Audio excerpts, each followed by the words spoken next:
My own son called me trash, after I'd cleaned toilets for years to fund his fancy law degree. He thought I was powerless, someone he could just cast aside. He didn't count on his biggest rival delighting in the chance to help this old trash serve up some cold, hard legal justice that would cost him dearly. Before I begin my story, let me know in the comments where you are listening from and what time it is. I just want to know I'm not alone in this. And if you feel moved by what you hear, consider subscribing. It helps more people become aware of the reality of elder abuse. Now let me tell you what really happened. My name is Hazel Bishop, and for the better part of my 61 years, my hands have known the sting of bleach and the rough caress of industrial-strength cleaning rags more intimately than they've known a lady's lotion. They are gnarled now, the knuckles swollen like old tree roots, the skin perpetually dry despite my best efforts. These hands, they tell the story of my life, a life poured out like a libation for one singular, shining purpose. My son Jerome. Jerome's father, my sweet Samuel, was taken from us by a fever when Jerome was just a boy of 5. Samuel had been a dreamer, a kind man with a laugh that could fill a room, but not one for saving or planning. He left me with a mountain of love, a mountain of grief, and precious little else.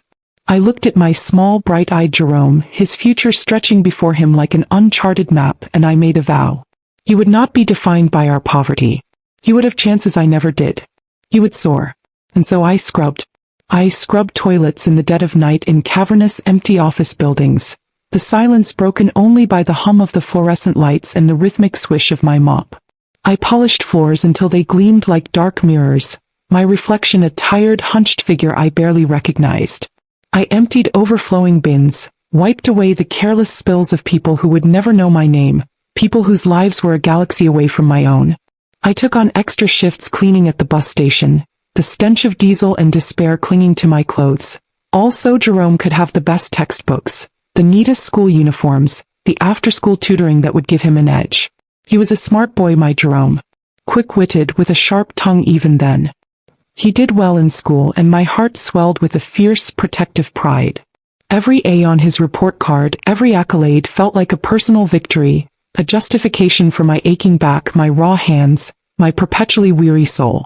The other mothers at the school gates, with their neat coats and polite inquiries about my little cleaning business, never knew the half of it.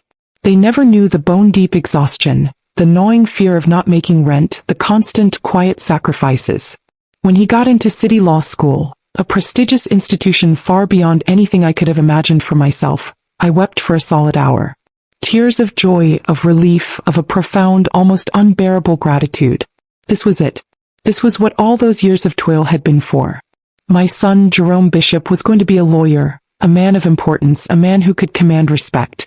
The tuition fees were astronomical, a figure that made my head spin. But I didn't flinch. I took on more work. I sold the few pieces of decent jewelry Samuel had left me. I ate less, slept less, pushed my aging body to its absolute limits. My small apartment grew shabbier, my own needs shrinking to almost nothing. Every spare penny, every ounce of my energy, was funneled into Jerome's success. He needed a new suit for his moot court competitions. I found the money. He needed extra for networking dinners with influential professors. I worked an extra weekend shift. He was good about calling in those early years of law school, his voice full of excitement about his classes, his triumphs, the brilliant future that lay before him. He'd sometimes thank me, a quick, "Couldn't do it without you, Mom," before launching into his latest academic conquest. Those small acknowledgments were like fuel to my weary engine. But as graduation approached, as he began interviewing with high-powered city firms, a subtle shift occurred. His calls became less frequent. When he did visit, his eyes would skim over my worn furniture, my simple clothes, with a new, appraising look I couldn't quite decipher, but that made me feel vaguely inadequate. He started talking about image, about the right connections, about the world he was about to enter, a world so far removed from the scent of bleach and floor polish that defined mine. The day he graduated, magna cum laude, I was there, hidden in the back row of the grand auditorium, my best and only church dress feeling hopelessly out of place amidst the designer suits and silk scarves of the other parents. My cough, a persistent rattling thing that had settled in my chest over the last few harsh winters, chose that moment to act up, and I saw Jerome on stage glance briefly in my direction with a flicker of what looked like annoyance. Or was it shame? I quickly stifled the cough, my heart sinking. He landed a coveted position at Rourke, Sterling and Finch, one of the city's most prestigious law firms. Clayton Rourke, one of the senior partners, was a name Jerome often mentioned with a mixture of awe and a strange competitive resentment. "He's brilliant, Mom, but so arrogant," Jerome would say. "Thinks he knows everything." Now at 28, Jerome Bishop Esquire was launched. My sacrifices, I told myself, had paid off. He was a success. My work was done. I could finally, perhaps, ease up a little, maybe even ask him for a bit of help now that he was earning a lawyer's salary. My landlord was raising the rent again, and my old back was screaming a louder protest each morning. Surely my son, the brilliant lawyer I had made, would understand. Surely he would remember the years of scrubbed toilets that had paved his path to that gleaming office downtown. The thought, however, carried with it a new, unfamiliar tremor of apprehension. The boy whose future I had built with my own raw hands was now a man of a different world, and I wasn't entirely sure if his mother, Hazel Bishop the cleaner, still had a place in it. The rent increase notice felt like a lead weight in my already overburdened hands. Another $50 a month. It might as well have been $500. My old back, a constant screaming testament to decades spent hunched over mops and buckets, was making it harder and harder to take on those extra cleaning shifts at the downtown office buildings, the ones that paid a little better but left me a trembling, exhausted wreck by morning. My small disability check barely covered the essentials. For years I told myself that once Jerome was through law school, once he was established, I could finally ease up, perhaps even ask him for a little help. That time, I realized with a sinking heart, had arrived not as a gentle reprieve, but as a stark, looming necessity. It took me a week to gather the courage to call him. A week of sleepless nights, of replaying his dismissive glance at my worn church dress during his graduation, of his increasingly infrequent perfunctory phone calls. He was Jerome Bishop Esquire, now an associate at the prestigious firm of Rourke, Sterling and Finch. He was busy. He was important. And I was just Mom the cleaner, the woman whose hands still smelled faintly of bleach no matter how hard I scrubbed. Finally, on a Tuesday morning after a particularly bad night where my back had seized up completely, leaving me gasping for breath on the cold linoleum floor of my tiny kitchen, I dialed his direct line at the firm, a number he'd given me with a certain proud flourish weeks ago. Jerome Bishop's office, a crisp, professional voice answered. His secretary. "May I speak to Mr. Bishop, please?" I asked, my own voice sounding small and reedy. "It's his mother, Hazel Bishop." There was a slight pause, a subtle shift in the secretary's tone. "One moment, please." I waited, the receiver growing slippery in my sweating palm. Then Jerome's voice, no longer the warm, excited tone of his law school days, but cool, impatient, a voice I barely recognized. "Mom, is everything all right? I'm in the middle of a very important brief." "Jerome, dear," I began, my heart thumping. I wouldn't bother you if it wasn't important. It's just my landlord, he's raised the rent again. And my back, it's been giving me terrible trouble. I was wondering, now that you're doing so well, if perhaps you could lend me a little something? Just until I can find some lighter work." I also wanted to ask if he could glance over a confusing notice I'd received about my late husband Samuel's tiny, almost forgotten veterans benefit, something a lawyer might understand. Another pause, longer this time. I could hear the faint click of a keyboard in the background. "Mom," he said finally, his voice even colder now, "we've talked about this. I'm just starting out. My expenses are astronomical. I have an image to maintain, appearances to keep up. I can't just be handing out cash." "It's not handing out cash, Jerome," I said, a tremor of hurt in my voice. It's your mother asking for a little help after all these years." I didn't say after all my sacrifices, but the words hung heavy in the air between us. He sighed, a sound of pure, unadulterated exasperation. "Look, I really don't have time for this right now. Can you meet me for coffee? Downstairs lobby. 15 minutes. That's all I can spare." He hung up before I could even reply. His office building was a gleaming monolith of steel and glass, a world away from the gritty streets I traversed for my cleaning jobs. I felt small and out of place in my best and only good coat, my worn handbag clutched in my gnarled hands. The lobby was vast, echoing, filled with sharp-suited men and women who moved with an air of effortless importance. Jerome was waiting by the entrance to the sleek minimalist coffee bar, tapping his expensive shoe impatiently, his gaze flicking over me with a look that made me want to shrink. He didn't offer me a seat, didn't ask if I wanted a coffee.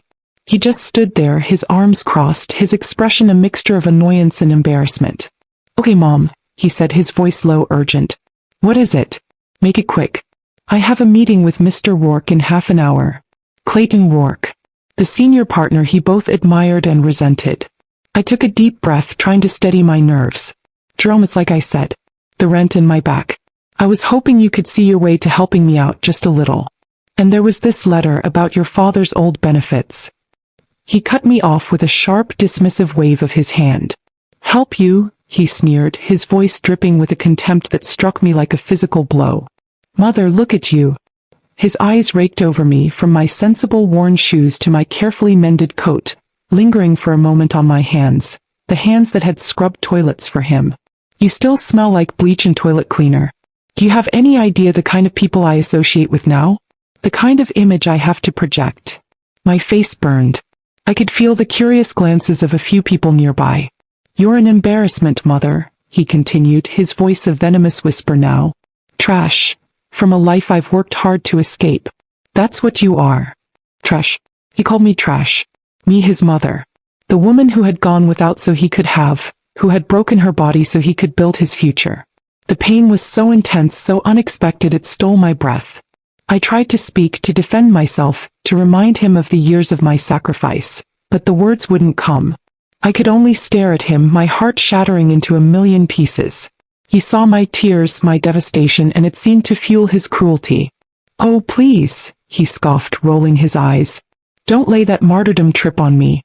You did what you had to do. That doesn't mean I owe you a damn thing for those filthy jobs you worked.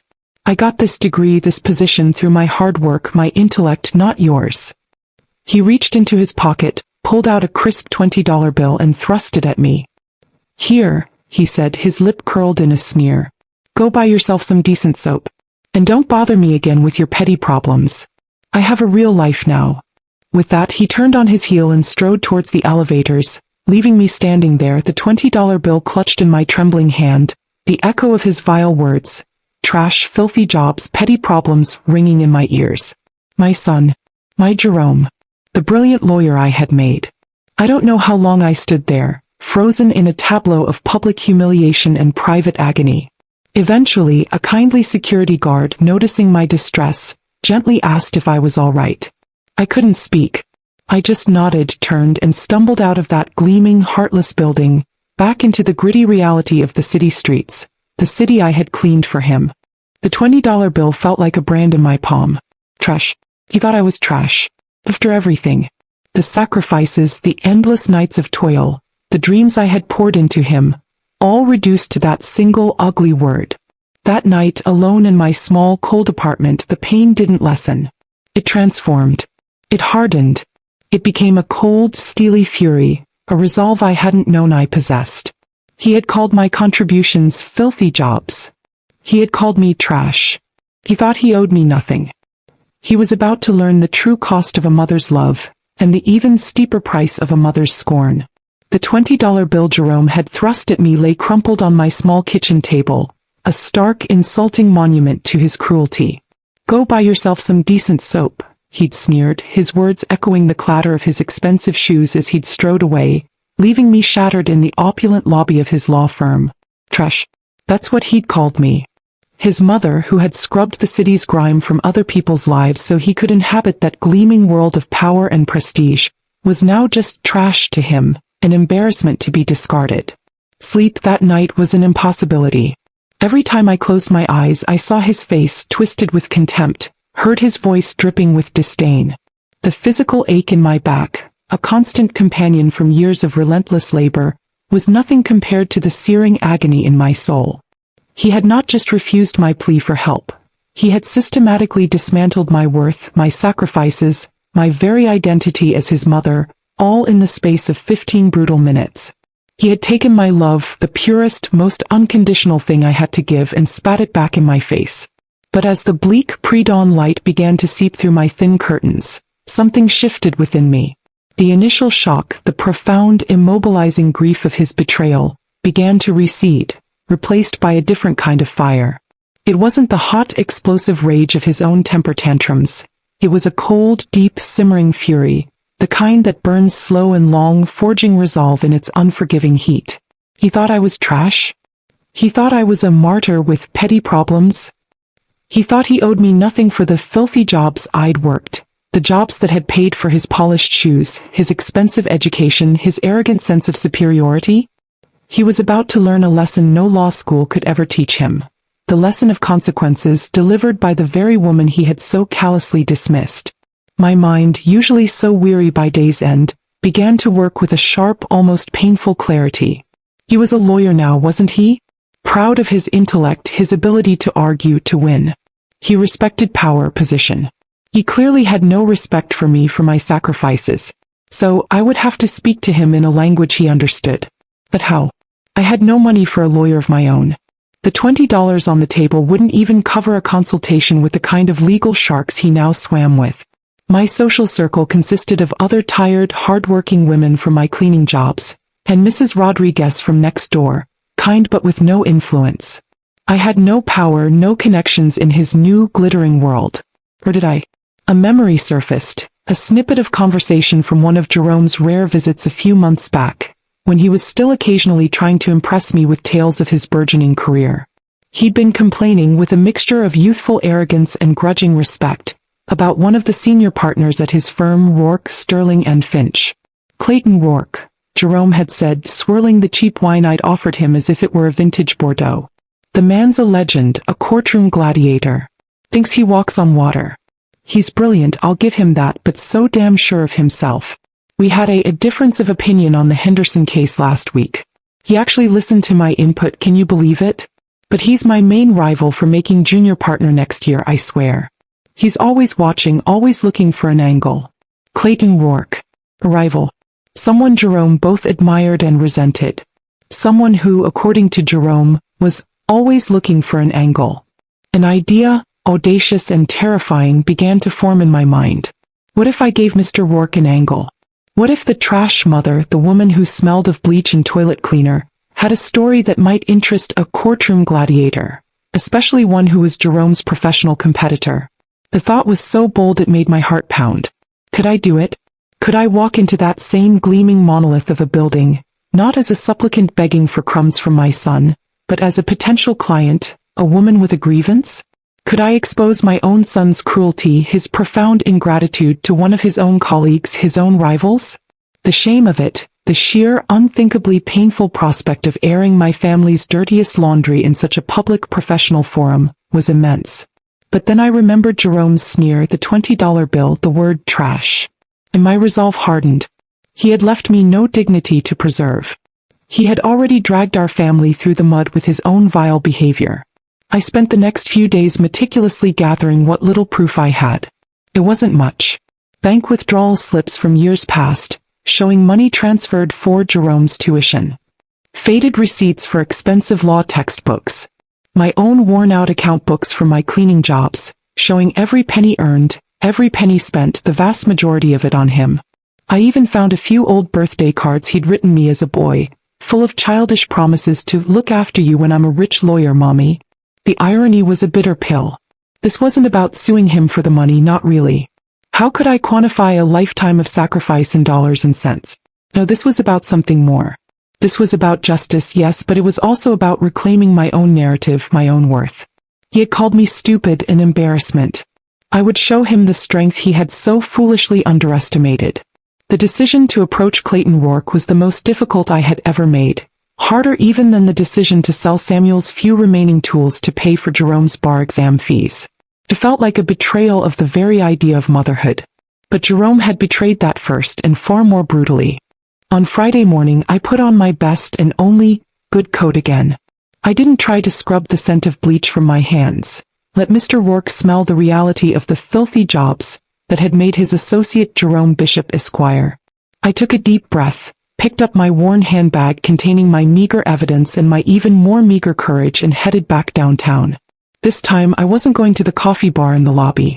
This time I was going to the top floor. This time Hazel Bishop was going to see a lawyer about her son. The elevator that whisked me to the 40th floor of the Rourke, Sterling and Finch building felt like a transparent cage ascending into a realm I had no business entering. My worn handbag, containing my carefully compiled folder of faded receipts, old bank slips, and Jerome's childishly scrawled birthday cards promising future care, felt pitifully inadequate against the backdrop of gleaming marble and hushed, expensive efficiency. The scent of bleach from my morning's work still clung faintly to my best and only good coat, a stark contrast to the subtle, expensive colognes that seemed to perfume the very air of this place. Jerome worked here. Jerome, who had called me trash. The receptionist, a young woman with a headset and a smile that didn't quite reach her eyes, looked up as I approached her imposing mahogany desk. "Can I help you?" she asked, her tone polite but with an underlying note of professional gatekeeping. I'd like to see Mr. Clayton Rourke," I said, my voice steadier than I felt. "I don't have an appointment, but it's a rather urgent personal matter." Her perfectly sculpted eyebrows rose a fraction. "Mr. Rourke is an extremely busy man, madam. He generally doesn't see anyone without a prior arrangement. Is this regarding an existing case?" "No," I said, clutching my handbag tighter. It's about one of his associates. Mr. Jerome Bishop." At the mention of Jerome's name, a flicker of something, curiosity, recognition, crossed her face before the professional mask slipped back into place. "I see. And your name?" "Hazel Bishop," I replied. "I'm his mother." That definitely got a reaction. A longer pause this time. Her eyes did a quick, subtle scan of my appearance, from my sensible shoes to my slightly frayed coat collar. I could almost hear the unspoken judgment. This was Jerome Bishop's mother? The sharp, ambitious young lawyer who was already making a name for himself? "Please take a seat, Mrs. Bishop," she said, her voice a shade cooler now. "I'll see if Mr. Rourke is available to speak with you briefly." I sat on the edge of a plush leather sofa that probably cost more than my entire year's earnings, feeling like a sparrow that had accidentally flown into an eagle's eyrie. The silence was broken only by the muted clicks of keyboards and the distant hum of the city. Every person who walked by, impeccably dressed, exuding an air of effortless confidence, made me feel smaller, more out of place. What was I doing here? This was madness. Jerome was right, I was an embarrassment. Just as I was about to lose my nerve and flee, the receptionist beckoned. "Mrs. Bishop? Mr. Rourke will see you for a few minutes. His office is down the hall, last door on the right." My heart hammered against my ribs. This was it. Clayton Rourke's office was vast, with a panoramic view of the city that made my small apartment feel like a shoebox. Books lined one entire wall, not just law tomes but history, philosophy, even a few volumes of poetry. He stood as I entered, a tall, imposing man in his late 30s, his suit impeccably tailored, his dark hair shot with a surprising touch of silver at the temples. He wasn't smiling, but his eyes, sharp and intelligent, held a neutral, assessing gaze. He gestured to a chair opposite his large, uncluttered desk. "Mrs. Bishop," he said, his voice a deep baritone. "Thank you for waiting. My secretary tells me you wish to speak with me regarding my associate, Jerome Bishop. Please sit." I sat, perching on the edge of the chair, my handbag on my lap. He didn't offer coffee, didn't engage in small talk. He just waited, his gaze steady. "Mr. Rourke," I began, my voice trembling slightly despite my resolve. I am Jerome Bishop's mother. And I am here because my son has treated me in a way that I can no longer endure in silence. He told me you were a man who understood angles, a man who wasn't afraid of a fight." A flicker of something, amusement, intrigue, crossed his face. "Jerome said that, did he? Interesting." He leaned back slightly.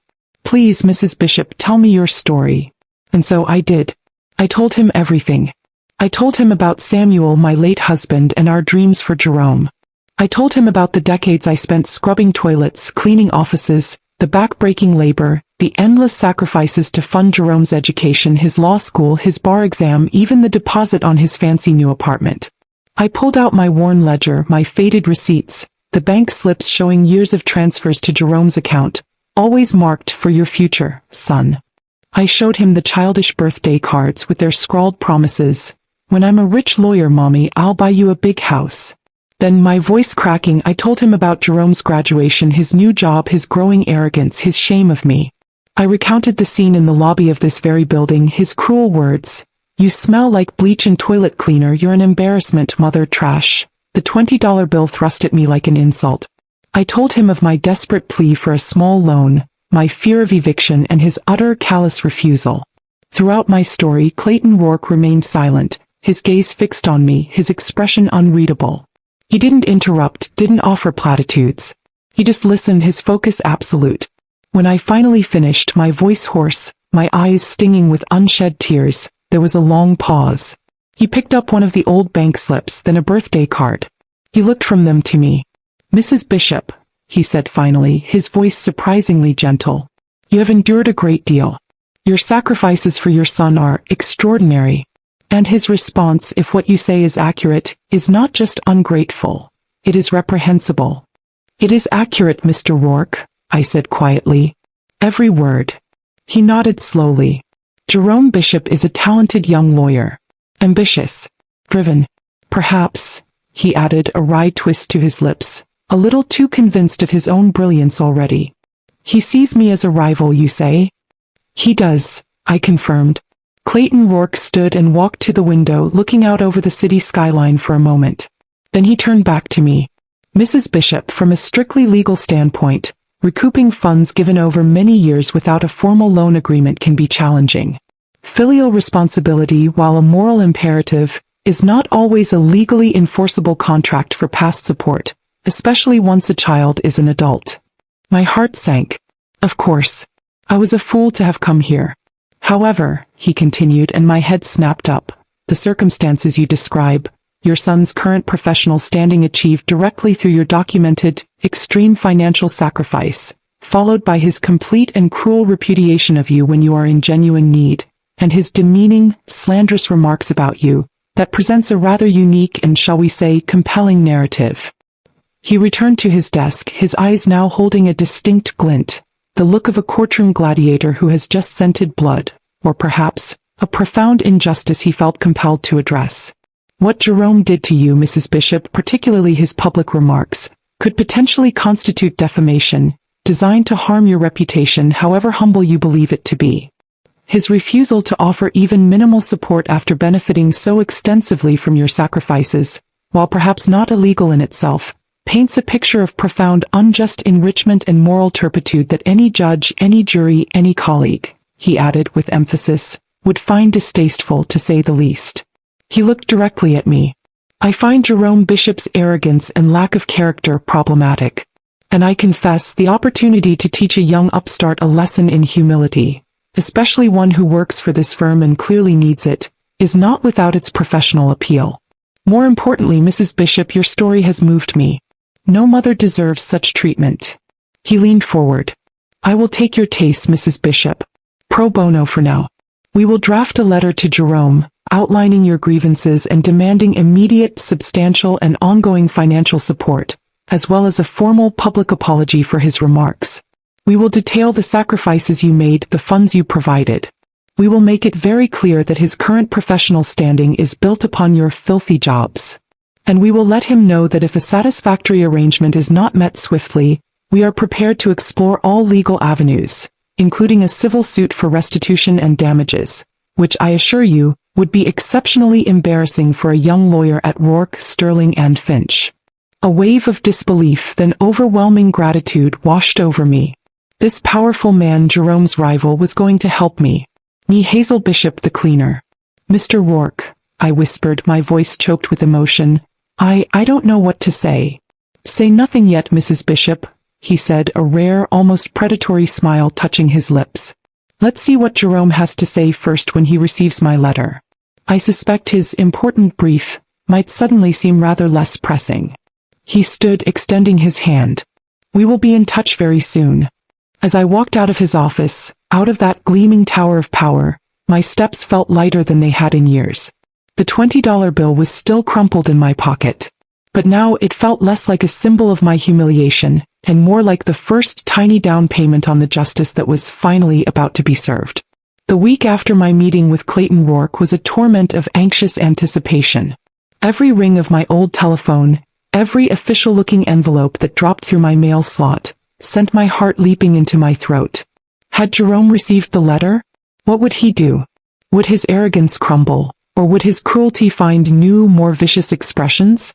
I continued my cleaning shifts, my body moving on autopilot, scrubbing floors and polishing chrome, while my mind replayed every detail of my conversation with Mr. Rourke, clinging to his confident assertion that Jerome's important brief might suddenly seem rather less pressing. The $20 bill Jerome had flung at me still lay on my kitchen table, a constant bitter reminder. I hadn't touched it. It was a symbol of his contempt, and I vowed it would be the last charity I ever accepted from him. It was on a Thursday, nearly 10 days after my visit to Rourke, Sterling and Finch, that the first tremor of the impending earthquake reached me. Mr. Rourke himself called. "Mrs. Bishop," his deep baritone voice was calm, almost casual. "I trust you are well. I wanted to inform you that my letter was delivered to Mr. Jerome Bishop at the office yesterday afternoon. By registered mail, signature required. He signed for it himself." "And?" I asked, my breath catching. Has he responded?"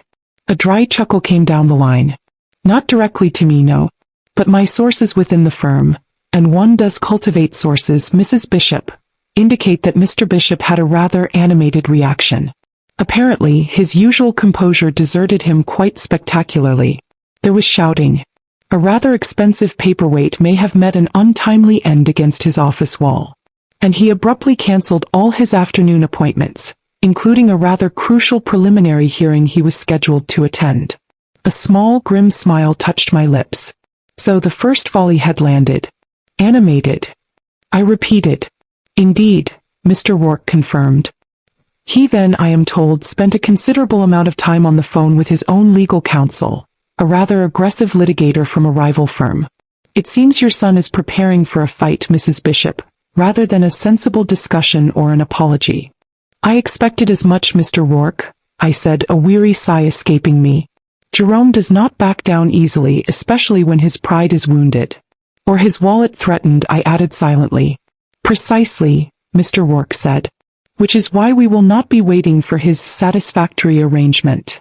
As per our discussion, my team has prepared the initial filings for a civil suit.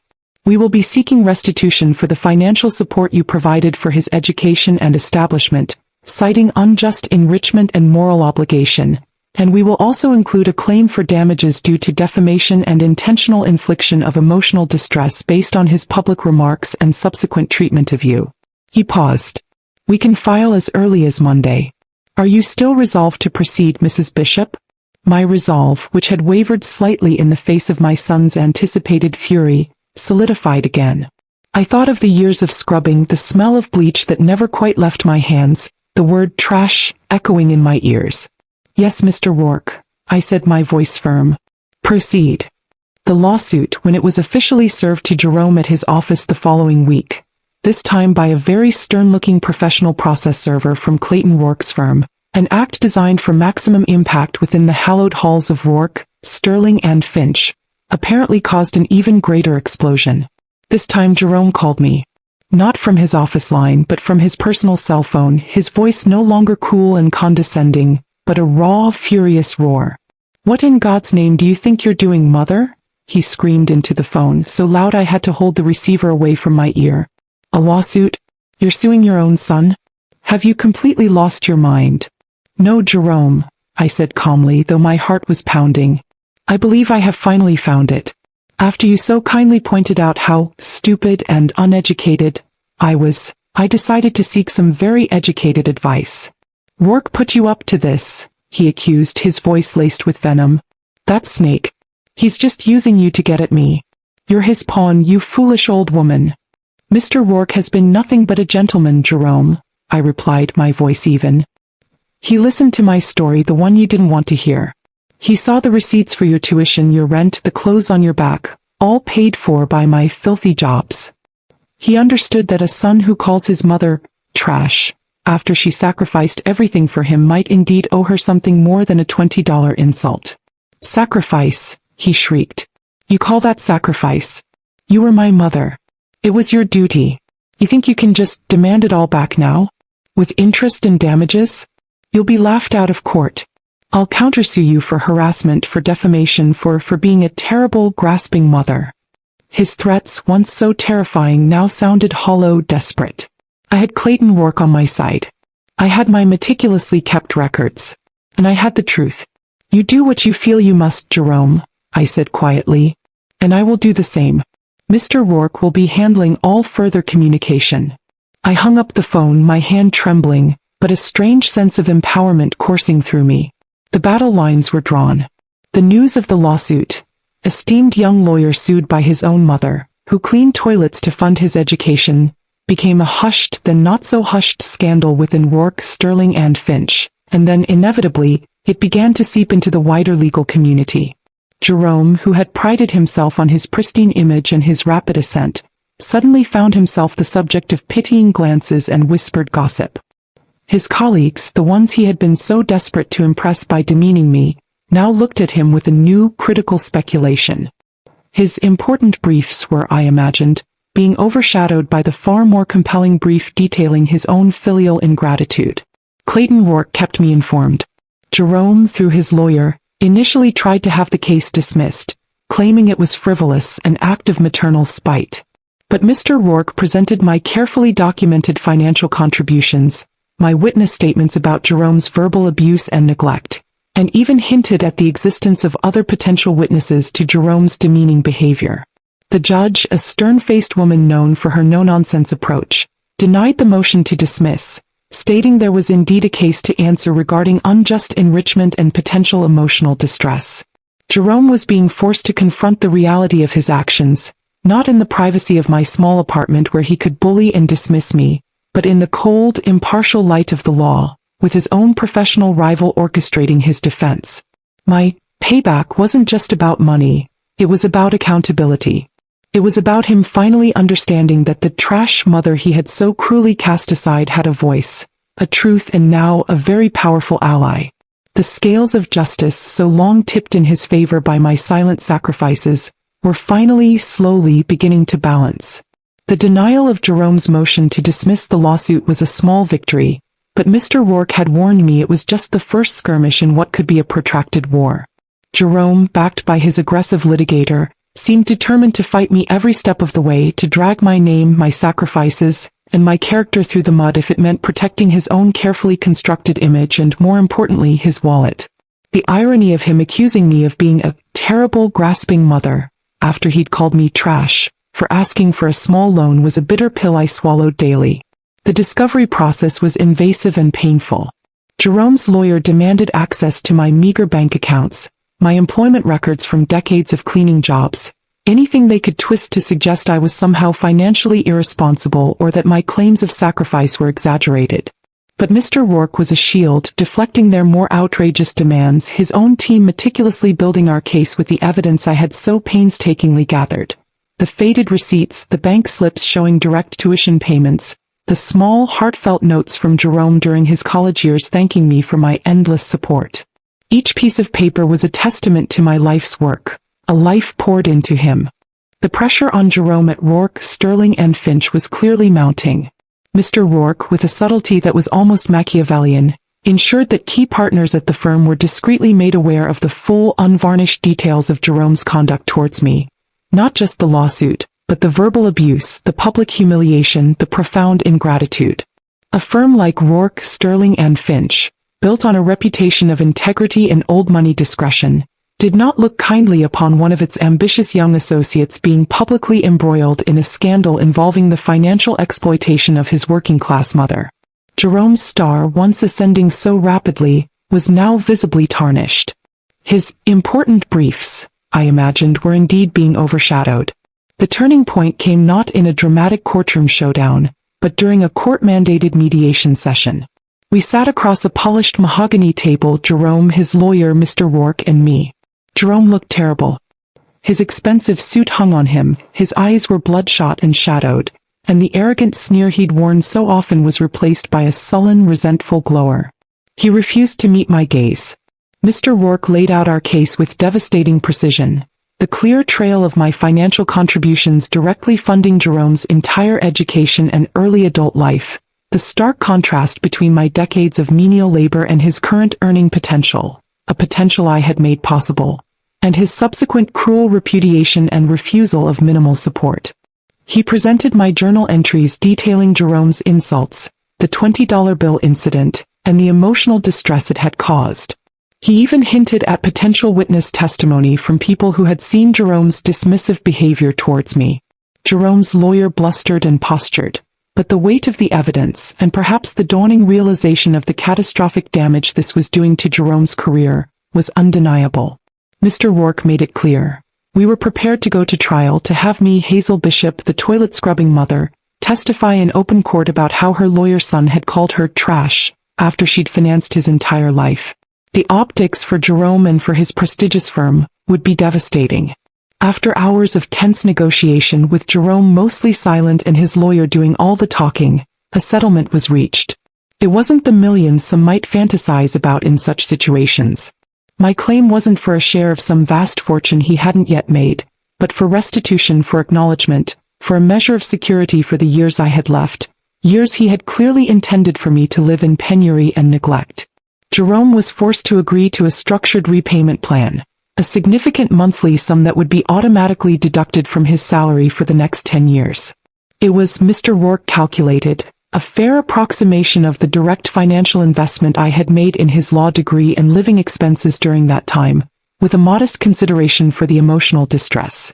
It wouldn't make me rich, but it would allow me to live with dignity, to afford my rent without constant fear, to finally see a doctor about my aching back and persistent cough without worrying about the bills. He also had to issue a formal written apology, vetted by both lawyers, acknowledging my sacrifices and retracting his cruel words. Though I knew any apology from him now would be hollow, a legal necessity rather than a heartfelt sentiment. The news of the settlement and its terms quickly made the rounds at Rourke, Sterling and Finch. Jerome Bishop, the arrogant young star, was now Jerome Bishop, the son who had to pay his mother back for calling her trash after she'd scrubbed toilets for him. His career, Mr. Rourke later told me with a certain grim satisfaction, was effectively stalled. He was no longer on the fast track to junior partner. He was a liability, a walking embarrassment to the firm's carefully cultivated image. Whether he would ever recover professionally was doubtful. For me, the payback was more than just the money, though that was a profound relief. It was the acknowledgement, however forced, of my worth, of my sacrifice. It was the knowledge that he could no longer dismiss me, no longer treat me as invisible refuse from his past. I had stood up to him not with screams or threats, but with the quiet power of truth and the unexpected alliance with a man he had underestimated as much as he had underestimated me. I continued my cleaning jobs, though not as many. The settlement allowed me to cut back, to finally give my aching body some rest.